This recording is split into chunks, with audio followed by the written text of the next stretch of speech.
Société Générale de Belgique was the backbone of colonial finance. Belgium's most dominant bank, Union Minière de Haute-Katanga, Upper Katanga Mining Union, started mining in Congo in the early 1900s for tin, cobalt, uranium, radium, zinc, silver, gold, magnesium.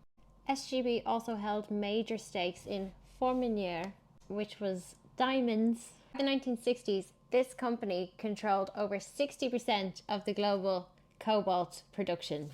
Its annual revenues are estimated at about 2 billion a year, and its uranium is fueling the Manhattan Project. The governance of Belgium was outlined in the 1908 colonial charter, which established a paternalistic regime where the church, the state, and the corporations were instructed to oversee the welfare of the inhabitants. This was primarily a public relations exercise, and the extraction model has continued largely unchanged.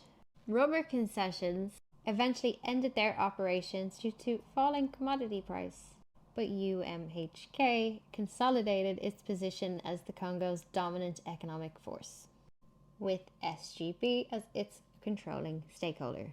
By the late 1950s, anti-colonial pressure is building across Africa, and Belgium's hold on Congo is cracking. Urban protests are erupting across Leopoldville, which is called Kinshasa, the city. And the Belgian elite are afraid that if they delay independence any longer, there'll be global pressure. So they announce a sudden transition. But it was not a plan for real independence. This was a rushed exit to protect Belgian interests before the structure collapsed. In January 1959, riots are met with gunfire, and in January 1960, roundtable talks between Brussels and Congolese leadership. By June 1960, Congo is declared an independent republic. The timeline from colonized to independent is literally 5 months.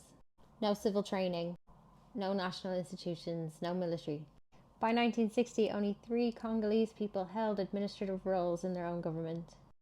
Out of upwards of 5,000 civil service leaders, less than 100 were Congolese. And when Belgian officials began leaving en masse, they left a hollow shell of a government.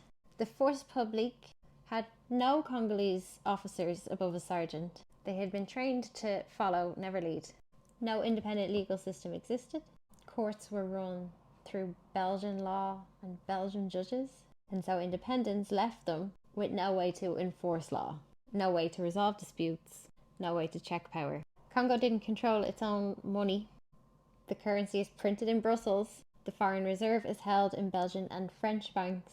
At independence in 1960, the country had less than 30 Congolese university graduates. The schools were left being run by missionaries, the church, and they were deliberately blocked from higher education. That is what they walked out on when they declared independence, but they never left. The key companies stayed operational. UMHK went on mining. This is Katanga. It's the Congo's resource core. It's where all the minerals are.